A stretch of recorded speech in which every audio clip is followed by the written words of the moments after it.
My beloved, I have watched you from the day you first took breath. I have followed you through every season, your youth, your strength, your laughter, your sorrow.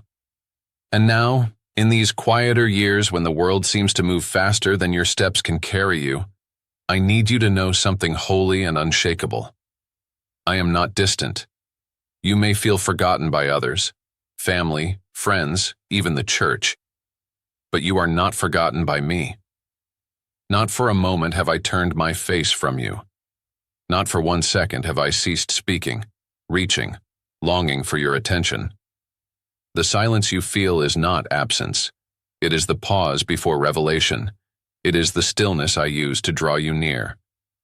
When you were younger, you were always running, chasing dreams, raising children, building homes, building futures. I walked with you then, though you often missed my footsteps beside yours. I was patient in your busyness. I whispered through the noise, hoping you'd pause and catch my voice. But now the pace has changed. Life has slowed. And in this stillness you have a sacred opportunity, a second wind for your spirit. Your ears, seasoned by life and softened by loss, are more capable than ever of hearing me. Not in the earthquakes of life, not in the storms, but in the gentle whisper. Can you hear it now? Draw near and listen again. I have not moved away.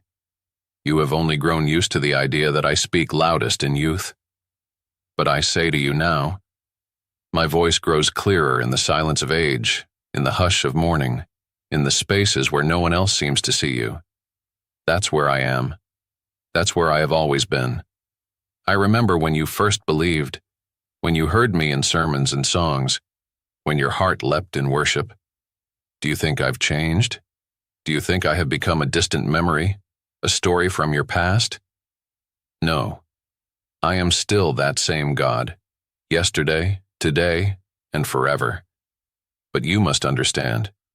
I speak now in new ways because I am leading you into deeper places. The faith of your youth was beautiful, but now I am calling you into something richer. I am inviting you to listen, not with your ears alone, but with your spirit, with your soul, with the wisdom that comes only from walking through fire and storm. You may say, but God, I don't feel you anymore. I don't hear you the way I used to. And I say to you, come closer. Not physically, not with effort, but with stillness, with attention, with intentional presence. When you sit in your chair before the sun rises, when the world hasn't yet stirred, that's when I am near. When your body aches and your heart feels heavy with questions you thought would be answered by now, that's when I am closest. I am not far. I am not hiding. I am not silent. I am a God who speaks. I always have been. But now, I am asking you to trust me in the quiet. I am training your spirit to hear what your ears once missed. Let me remind you. Moses was not a young man when I called him from the burning bush. Abraham wasn't fresh in his youth when I made him the father of nations. Anna the prophetess was in the temple, aged and overlooked by many, but her ears were tuned to my coming. I have always spoken to the aged. I have always drawn near to those whom the world counts out. So why should you think I have stopped now? You still have days ahead, and they are not meant to be spent only reminiscing. They are meant for revelation, for intimacy, for power. You are not drifting into irrelevance. You are drawing closer to my heart. Let me speak again. Not through a crowd, not through spectacle, but directly into your soul. In the morning, when the light gently returns, sit with me. No need for many words. Just wait, expect. Lean in. You will sense me, not always in fireworks, but in peace that steadies your shaking thoughts. That peace is my voice. That calm is my nearness. Even now I am speaking to you. These very words are not coincidence. They are my message, crafted and timed for you. I knew you would need this reminder. I knew the enemy would try to convince you that I've moved on to younger vessels, but I have not. In fact, I desire your attention more than ever. The years have softened your pride. They've stripped away distractions. That is no accident. I've allowed this season not to punish you, but to prepare you, to make space for communion that is deeper than it has ever been. So I say to you, draw near and hear me again, not with your mind alone, but with your heart. Not in your strength, but in your stillness. You are not too old to be used. You are not too late to be filled. You are not too far to be found. Listen, child. You are standing on holy ground right now in your own home, in your own body, at your own age. The years have made you sacred. The silver in your hair is a crown of honor in my eyes. I still anoint, I still appoint, and I am anointing you for a final outpouring, a last chapter that will carry weight, wisdom, and wonder. Let your prayers rise again. Let your ears be attentive again. Do not be afraid of silence. It is my canvas. Do not fear stillness. It is where I paint my glory. I have never stopped speaking to you. Will you quiet the noise and listen? Draw near, and I will draw near to you. That is not a poetic phrase. It is a covenant, one I made with my children long ago, and one I renew with you now. Come sit with me tomorrow morning. I will be waiting. Each day you wake up, my beloved, is not just another turn of the earth. It is a sacred appointment I have set before the foundations of time. That breath you draw in the morning, the one that comes just before your feet touch the floor, is proof that I am not finished with you yet. You may think your purpose has passed, that your time to make a difference has already come and gone. But I tell you now, with the fullness of my eternal voice, your mornings still matter. Every morning is a meeting I have scheduled with you. Not a casual drop-in, but a divine appointment. I do not measure your days by the energy of your body or the productivity others expect. I measure your days by presence, my presence with you, and your willingness to meet with me. And there is no time more open, more holy, more unburdened than the first light of day. The morning is not just the beginning of your to-do list. It is my invitation to fellowship. It is the moment before the distractions press in, before the noise of the world rises, before worry finds its way into your thoughts. In the stillness of early light, I am there, waiting, not to chastise, not to overwhelm, but to commune. Yes, I am the God of the thunder and the heavens, but I also dwell in the hush of dawn, and I have chosen morning as the time to whisper my heart to you. When your body rises slowly, when your bones remind you of the years you've lived, let that not discourage you. Instead, see it as a holy offering. Every ache is another reason to lean on me. Every slow movement is a reminder that you don't need to rush into the day. You only need to receive it. Do you remember the old days when you would rise early to meet the demands of others? Work, children, duty? I saw you then. I saw how little time you had left for yourself, how often your moments with me were hurried. But now you have something precious, time carved by age, space cleared by seasons. And I say to you now, do not waste this hour. Come and sit with me. Open your hands, not for things, but for presence. Open your heart, not for answers, but for relationship. You do not need to perform. You do not need to impress me with perfect words. Just show up. That is enough for a miracle. I am a God who honors showing up. When the sun begins to warm the sky and the birds begin to sing, all of creation is joining in a song that has been rehearsed since the beginning of time. A song of awakening, of new mercy, of fresh grace. And I want you to be part of that song. I want you to receive what the morning carries: newness, rest, connection, revelation. Connection. Even if yesterday was heavy, even if last night was restless, even if the years have piled up with disappointment or questions that still have no answer, I have placed something new in this morning, something just for you. You are not too old to discover it. You are not too far gone to reach for it. Each morning is an altar I have prepared, not a church service, not a grand sermon, just you and me, face to face, spirit to spirit, no pretense, No ceremony, just truth, just love, just presence. You don't need to rise early to be religious. You don't need to sit in perfect silence for an hour. All I ask is this: before you do anything else, come to me. Even if just for a few minutes.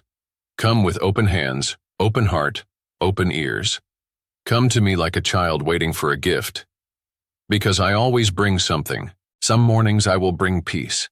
Others I will bring wisdom. Some mornings I may simply offer you rest in my presence, reminding you that your worth is not in what you do, but in who you are to me. Don't let the habits of age, or the patterns of retirement, or the loneliness of empty rooms convince you that your mornings are meaningless. They are holy. They are ripe with opportunity. And I am there, waiting, not just on Sunday mornings, but every morning. Do you not remember what I said? My mercies are new every morning. That wasn't poetry. That was my promise. And what I promise, I fulfill. So come. Come with your coffee, with your Bible, with your journal, with your sighs. Come with your questions. Come with your pain. Or come with nothing at all but willingness. I can do more with willingness than with perfection. Your latter days can be marked by the richness of daily communion with me, not out of obligation, but out of joy. Not because you're trying to earn my favor, you already have it, but because you know the sweetness of my company. Some mornings, you will feel nothing. You will wonder if I'm really there. But even then, I am working. I am aligning your spirit with mine. I am anchoring you deeper, even in silence. Because silence is not my absence. It is often my presence, clothed in stillness, preparing your heart for what's next. You've given so much of your life to others. Now, let this season be for you and me. Let the first hour of the day be our time. Let it be the moment where I remind you of who you are and who I am, and what we still have left to do together. You may not climb mountains anymore.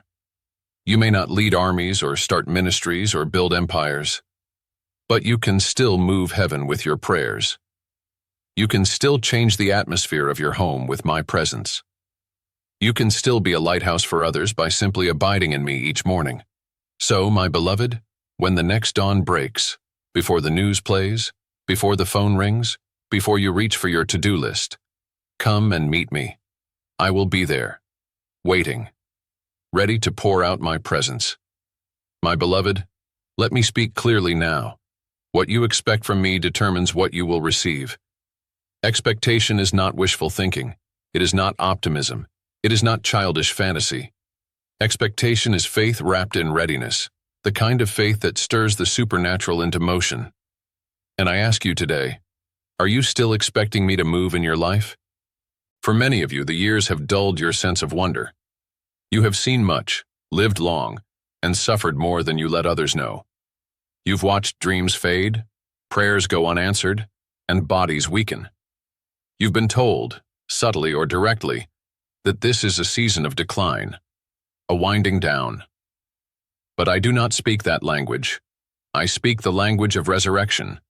The world may expect less from you now, but I have not changed my mind about you. The supernatural is not reserved for the young. It is not tied to physical strength. It is released in the presence of expectation, and that is something you still carry. In fact, your expectation can be stronger now than ever, because it is refined by time and tested by fire. Remember my servant Abraham?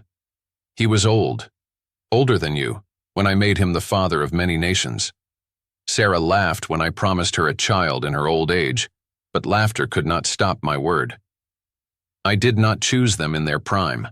I chose them when it seemed impossible, because I delight in doing what man says cannot be done. That same delight burns in me still, and I long to show you that your life is not shrinking. It is primed for supernatural surprise. But here is the key. You must begin your days not just in quiet, but in expectation. Wake up not wondering what aches will greet you, or what memories will haunt you. Wake up wondering what I will do today. Wake up anticipating that my spirit is ready to breathe something new into your lungs. Fresh peace, divine insight, unexplainable strength. You may not run anymore, but you can still rise in the power of the Spirit. Do not let age deceive you into spiritual apathy.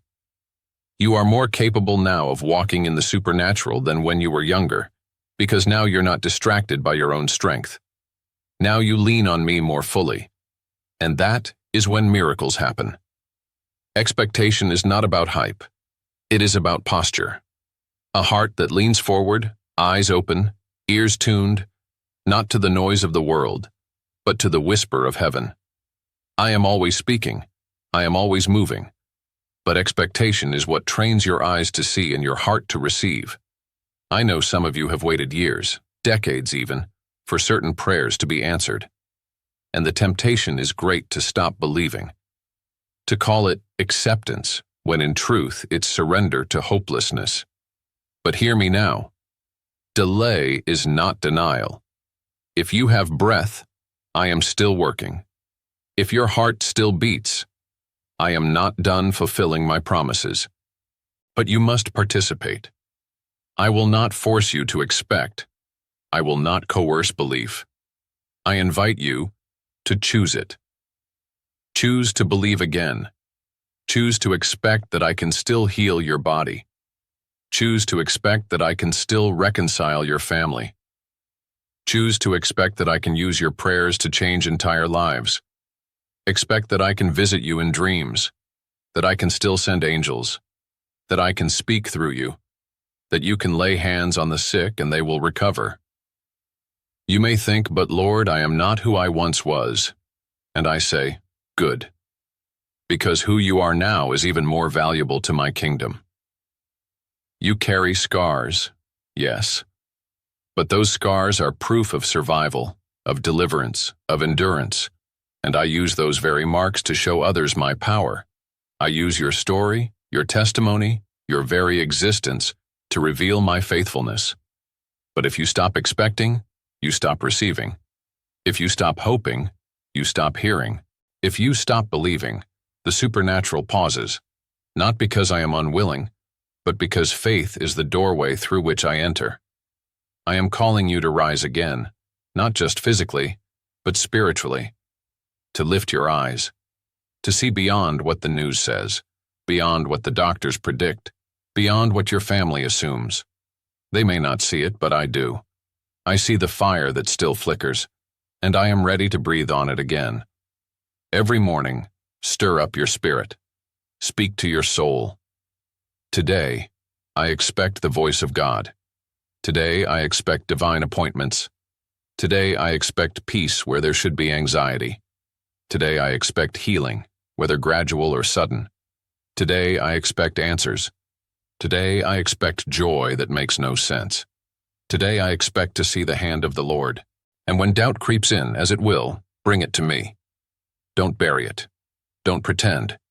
Just lay it before me. Say, Lord, I believe. Help my unbelief. I honor that prayer. I respond to honesty. I am not discouraged by your weakness. I am drawn to it. The supernatural is not some rare event reserved for holy men in distant lands. It is the daily reality of those who dare to expect me. And you, my child, have permission to expect again. So what are you waiting for? Expect me in the stillness of your living room. Expect me in the hospital room. Expect me in the quietness of an evening walk. Expect me in the faces of your grandchildren. Expect me in dreams, in scripture, in worship. Expect me in the moments no one else sees, because I am always near and always ready to move when faith opens the door. Let this chapter of your life be marked by expectation that defies logic, hope that laughs at statistics, and faith that invites the miraculous. I am still the God who parts seas. I am still the God who speaks through burning bushes and whispers. I am still the God who raises the dead. I am still your God, and I am ready to move in you, through you, and around you. Expect me. I know what lies deep in your heart, the quiet fear that time has passed you by, that perhaps I have overlooked you, or worse, moved on from you. You don't speak it aloud, but it lingers in your thoughts when you sit alone, when others move faster, when the world no longer asks for your opinion. But I, the Lord your God, speak now with a voice that cuts through every lie and every fear. I have not forgotten you. I have not shelved your purpose. I have not moved your name to the back of my list. I have not written your last chapter.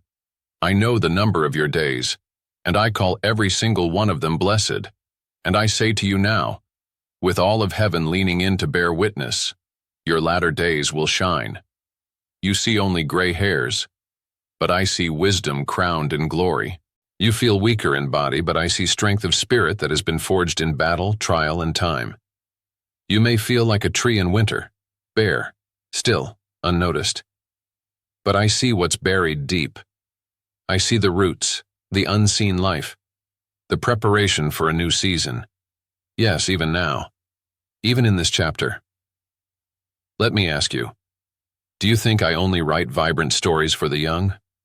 Do you think my glory only rests on those with strong backs and busy schedules? No. I am the God of every age. I do not divide my power by decades. And the promises I whispered to your heart years ago, they are still alive.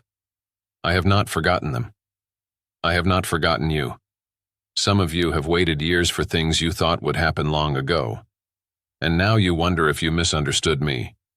You wonder if the promises were just your imagination. But I tell you, as surely as I breathe life into the dawn, delay is not death. My promises have not expired. You are standing in the season where fulfillment begins to bloom. Think of Job, who lost everything: his health, his family, his wealth. Yet in the end, I restored him double. I didn't restore his past. I created a greater future. And I can do the same for you. Not necessarily in the way the world defines success, but in the richness of my presence, my peace, my supernatural provision, and my divine legacy. This is your inheritance. You've planted seeds your whole life. Seeds of prayer, seeds of faithfulness, seeds of quiet obedience no one saw but me. And now I say to you, the harvest is coming. It is not over. You are not done. You are not drifting into obscurity. You are stepping into overflow. But you must believe again. You must release the belief that your best days are behind you. That lie is not from me. It is from the enemy, who fears what you can still accomplish. Because a seasoned believer, a weathered worshiper, a saint who has been through storms and still lifts their hands in praise, that kind of faith shakes the foundations of darkness. Your latter days are not to be survived. They are to be lived gloriously. I am not calling you to sit back in quiet resignation. I am calling you to stand up in spiritual authority. You are not too old to prophesy. You are not too old to teach, to pray, to intercede. You are not too old to experience visions and revelations. I have reserved certain assignments for you that only your age, only your experience, only your perspective could carry. When the prophet Joel spoke of the outpouring of my spirit, he did not exclude the elderly. In fact, he specifically said, "Your old men shall dream dreams." Dreams, my beloved, not memories. Dreams. Dreams are not just for the beginning. They are fuel for the future. And I am placing fresh dreams in you now, not childish fantasies, but divine blueprints, visions of what I still want to do in you and through you. This is not the end of your story. This is the chapter where your wisdom becomes a weapon. This is the part where the fire that has simmered for decades begins to blaze again. Not for attention, not for accolades, but for impact, for legacy, for my glory. And make no mistake, the world needs what you carry. You have a voice that has been silenced for too long. You have stories that can rescue the next generation. You have prayers that can shift atmospheres. You have a presence that brings peace to chaos because you have walked with me long enough to know my character. So do not retreat. Do not pull back. Do not count yourself out. I have not forgotten you. I am walking with you now more closely than ever. I am visiting you in the quiet places. I am speaking through your dreams, your memories, your still moments. I am anointing your words with authority that cannot be manufactured. I am making your latter days radiant, not just for your sake, but for those around you. You will be a light to the young, a guide to the lost, a fountain of truth in a parched world. So rise up, even if only in spirit. Shine, even if no one claps. Praise, even if your voice trembles. Because I receive it, I honor it, I dwell in it. Let your latter days declare, the Lord is not finished with me. Let your home become a temple. Let your presence become a sanctuary. Let your prayers become the pillars on which others stand. And when the day comes for you to enter eternity, you will not come in as one who faded away, but as one who finished strong, full of fire, full of faith, still shining. This is my promise to you. I have not forgotten you, and your latter days will shine.